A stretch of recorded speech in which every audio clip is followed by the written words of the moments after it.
All right, so get ready because we're going to a corner of YouTube you might not be familiar with. Oh, fun. We're diving into this world of online religious content Yeah. to see how it connects like personal choices with like these huge spiritual battles. Interesting. So we're unpacking a video by this young Christian woman who goes by BlessedQua, Okay. and the video is called "God Showed Me the Demon Behind Masturbation." Oh. If you clicked on this video, it's for you. Yeah. With 2 exclamation points. All right. It tackles a pretty sensitive topic. Yeah. So we're going to focus on like analyzing her message, not like, debating the beliefs themselves. That's a really important distinction, I think. Yeah. It's all about how these messages are crafted and, why they resonate with people. Right. And BlessedQua kicks things off with this like vivid dream. Okay. And she interprets it as this like direct message from God Uh-huh. about the dangers of masturbation. Mm-hmm. And she even encounters a demon of masturbation in this dream. But this idea of dreams as like divine communication, that's not just a Christian thing, right? Oh, definitely not. It pops up in so many different spiritual traditions all over the world and throughout history. Like what? Well, you've got like ancient Greek myths, Yeah. even modern dream analysis, stuff like that. Right. It really taps into that like basic human need Yeah. to, find meaning, Yeah. especially in things that feel beyond our control. That makes sense. BlessedQua doesn't just mention the demon, though. Like, she really describes it. Oh, really? In detail. Yeah. She uses words like big, hideous, ugly, sloppy, and nasty. Right. It's almost like she's trying to make you, like, physically recoil from even the idea of it. It's interesting. Using that kind of imagery is a really powerful way to trigger an immediate emotional response. Yeah. It bypasses logic and goes straight for the gut, Right. playing on those like primal feelings of fear and disgust. Do you think there's a risk that that could be, like, counterproductive? Oh, for sure. Could it make people feel more ashamed and powerless against those urges instead of, understanding them? It's a tricky balance, Yeah.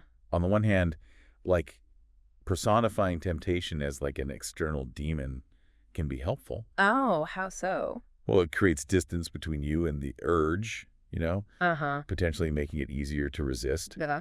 But you're right, there's totally a flip side to that. Yeah. It can also lead to feeling like you're constantly under attack and ultimately powerless.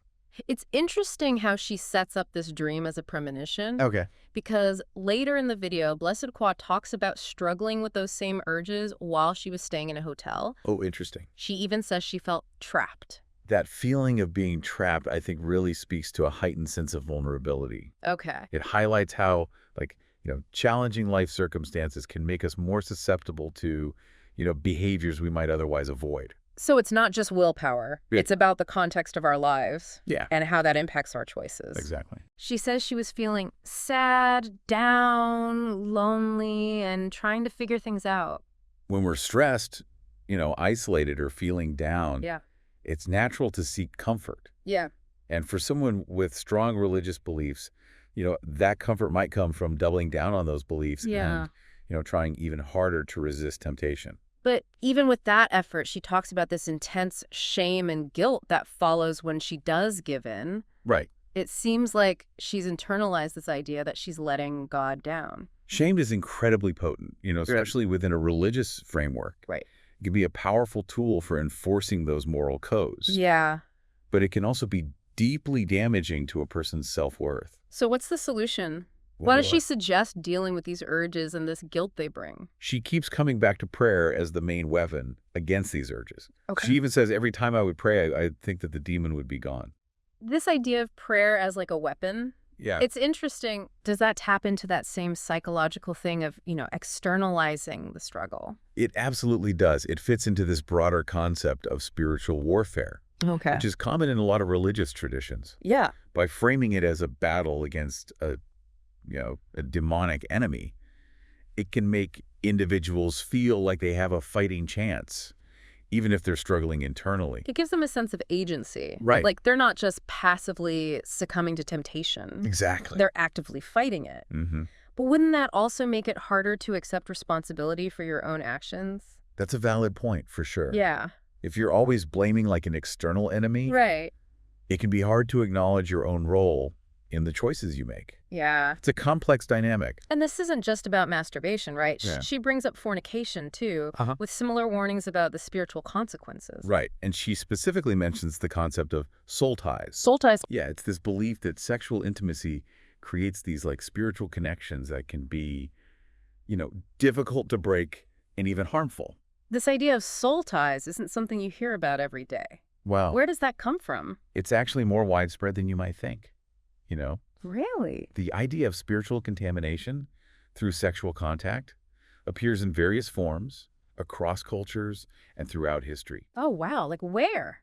You can find echoes of it in ancient Greek philosophy, Kabbalah, and even some like modern New Age beliefs. Wow. It shows how deep-seated these anxieties around sex and spirituality can be. So this is tapping into something really primal. Yeah. It makes you think about how these beliefs could impact someone's approach to relationships and intimacy in a big way. Oh, absolutely. Imagine the anxiety and guilt Right. someone might carry if they believe they're forming these like harmful connections every time they're intimate. It can make it incredibly difficult to experience sexuality in a healthy and fulfilling way. So we've got this vivid dream, the struggle with temptation, this concept of prayer as a weapon in a spiritual battle. Where does BlessedQua go from there? She uses all of this to build towards a larger message about righteous living, which is a key part of her interpretation of Christianity. But what does righteous living actually look like in her view? Right. It's not just about avoiding sin, right? Right. When BlessedQua talks about righteous living, it's about actively pursuing a life that aligns with her interpretation of God's will. Okay. This includes things like prayer, Bible study, charitable acts. Right. It's a whole way of life. So it's about more than just what you don't do. It's about what you do. Exactly. It's about striving for a certain ideal and, constant working towards it. Okay, so we've unpacked a lot already. The dream, the struggle, the role of prayer, and this concept of righteous living. It seems like there's a lot more to explore here, though. There definitely is. We've just scratched the surface of BlessedQua's message and, the larger world of online religious content. Well, we'll have to dive back in after a quick break. So Yeah. stay with us because we'll be exploring how BlessedQua connects these personal struggles to a bigger call for change and what that means for her viewers. Welcome back. As we've been discussing her video, it strikes me that her personal story is just one piece of a much larger conversation happening online. Right. Her experience is almost like a case study for how to resist temptation and live a more godly life, at least according to her interpretation of Christianity. But why do you think this kind of content resonates so strongly with people online? Well, for many, I think these videos offer a sense of structure and clarity in a world that can feel incredibly chaotic. Yeah. They provide clear guidelines and a framework for understanding these complex issues. Especially when you think about the specific challenges that she was facing. She talks about feeling particularly vulnerable while she was living in the hotel, and that's when the urges intensified. Absolutely. And she even says, God was warning me and letting me know, when you get into, when you're living in this hotel room, the enemy is going to attack you with this stuff because at that time, yes, y'all, I was vulnerable. I was sad. I was down about my situation. I was trying to figure a lot of things out. I felt lonely, living in that hotel. These feelings of isolation and stress can definitely make individuals more susceptible to engaging in behaviors they might normally avoid. It's like when you feel like your life is spinning out of control, you cling even tighter to the things you can control. Precisely. And in this context, resisting temptation becomes a way of, asserting control and reaffirming your faith. It makes sense, but she also talks about the intense shame and guilt that followed when she did give in. It seems like there's this constant fear of letting God down lurking in the background. That feeling of shame is a powerful tool, and it's often used to, reinforce religious teachings. Right. But it can also be incredibly damaging. Because it implies that you're not just failing yourself, you're failing God. Exactly. It adds a whole other level of weight to the situation. And she connects this to a larger societal context, too. She talks about men in Houston trying to tempt her into fornication. It's almost like she sees the outside world as this constant source of temptation trying to pull her away from God. That's a common theme in many forms of religious rhetoric. Yeah. It creates this narrative of being, constantly under siege by forces that want to lead you astray. It's interesting that she specifically mentions moving to Houston as a turning point. It's like the city itself becomes a symbol of temptation and worldliness. That speaks to the power of place and context Right. in shaping our, beliefs and behaviors. Right. Certain environments can feel more conducive to certain ways of thinking and acting. So you've got this internal struggle with temptation and then this external pressure from the world around her. It paints a pretty bleak picture. So how does she ultimately suggest people navigate this minefield? Well, she advocates for a combination of personal choice prayer and, striving to live that righteous life we talked about earlier. She tells her viewers to pray and give it to the Lord repeatedly. And she also emphasizes the importance of fasting. Fasting is a common practice in many religions.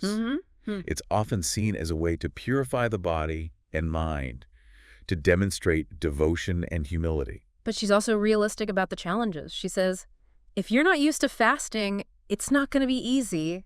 I'm just being honest. It's not going to be easy. I think that honesty is important, Yeah. It makes her seem more relatable, especially to viewers who are struggling themselves. She doesn't leave people hanging, though, right? No. She offers a lot of encouragement, too. She says, every time you fall, keep going back to God. Don't get up and then walk away from God, because that's where the enemy really come in. Yeah. Like, you're going to start doing stuff that you didn't even have no business doing. Like, if you don't, really get up and go to God each time you fall, because God is a merciful God. God is a forg. It's a message of resilience and forgiveness. You can see how that would be incredibly comforting, Yeah. Especially if you're feeling lost or overwhelmed by guilt. Exactly. It offers a way back, a path to redemption. But she's also careful to emphasize personal responsibility. Yes. She reminds her viewers, when you know better, you do better. Which places the onus back on the individual to make the right choices. It's a delicate balance, Yeah. She's offering support and forgiveness, but also emphasizing the importance of individual effort and accountability.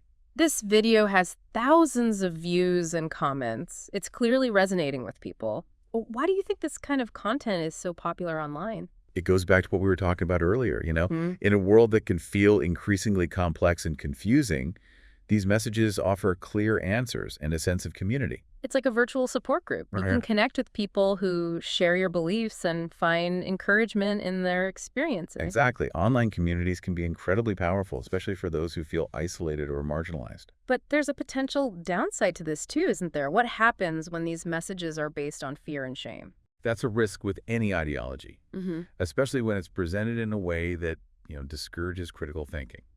We've already talked about the potential harm of concepts like soul ties and how that can lead to anxiety and guilt around sex. And the constant focus on the enemy and spiritual warfare could make people view the world as this hostile place, leading to social isolation and suspicion.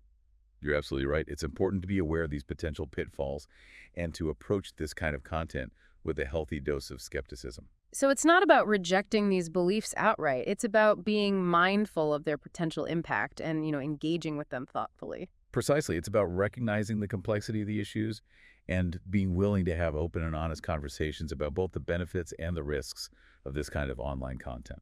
Well, we've explored her personal story, her message of righteous living, and the role of online communities in shaping these beliefs. Yeah, we've also touched on some of the potential downsides of this type of messaging, particularly when it relies on fear and shame. It's been a really thought-provoking discussion so far, but there's still more to unpack, right? Yeah, we haven't even talked about the specific techniques she uses to make her message so compelling.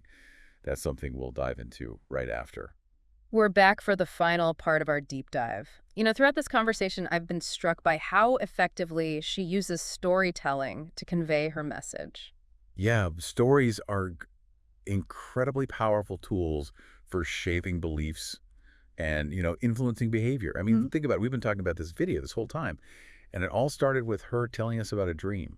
And not just any dream, right? Like that image of the demon of masturbation is so vivid, so disturbing. Oh, yeah. Like you can't help but react to it. It bypasses all your intellectual defenses and just goes straight for your gut. Yeah. It triggers an immediate emotional response, which can be much more powerful than, any logical argument. And she doesn't just rely on the imagery either. The language she uses is so strong. Oh, yeah, for sure. Like words like enemy, spiritual warfare, trapped. It all creates this sense of urgency and danger. It's like you're being recruited into this, epic battle for your soul where any slip-up could have these, dire consequences. Right. And that kind of framing can be incredibly motivating for people. But it could also be incredibly overwhelming. Right? Totally. Especially for someone who's already feeling vulnerable or struggling with their faith. Absolutely. Yeah. There's a fine line between empowerment and fear-mongering. Right. And, when those fears are tied to something as personal and complex as sexuality, it can have a lasting impact on how someone views themselves and their body. It's interesting how she connects these personal struggles to a larger call to action. Uh-huh. She says, when you know better, you do better, Right. which implies that, everyone has a responsibility to strive for this righteous living. It shifts the focus from individual struggle to, collective responsibility. Yeah. It's not just about saving your own soul. It's about contributing to this larger moral movement. And that's where the online community comes in, by sharing her story and offering guidance. She's creating the space for like-minded individuals to support each other in this journey towards righteous living. Exactly. These online communities can provide such a strong sense of belonging and purpose, Right.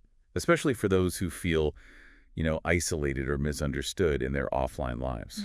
So we've covered a lot of ground in this deep dive. We talked about the power of storytelling, the use of vivid imagery and emotionally charged language, the role of shame and social control, and the impact of online communities. And we explored how all of these elements work together to create a message that can be both compelling and potentially harmful. So what does all of this mean for you, the listener? Right. What are the key takeaways you should be thinking about as you navigate this world of online religious content? I think the most important thing is to be aware, recognize the techniques being used, the emotional appeals being made, and the potential agendas at play. Don't just passively absorb the information. Question. Consider the source, the context, and the potential impact on your own beliefs and behaviors. Exactly. And just because a message is presented with confidence and conviction doesn't mean it's true or right for you. She repeatedly talks about the importance of personal choice and free will. Yeah. But how much free will do we really have when our choices are being shaped by these powerful forces? Cultural norms, religious teachings, emotional appeals. That's a question worth pondering for sure. We like to believe we're in control of our decisions, but the reality is we're constantly being influenced by factors both conscious and unconscious. So as you continue to explore the world of online religious content, keep that in mind. Right. Be critical, be discerning, and most importantly, be true to yourself. Well said. And remember, even in a world saturated with information, the most powerful tool you have is your own ability to think critically and make informed choices. That's it for today's deep dive. We'll see you next time for another journey into the depths of information. Until then, stay curious and keep questioning.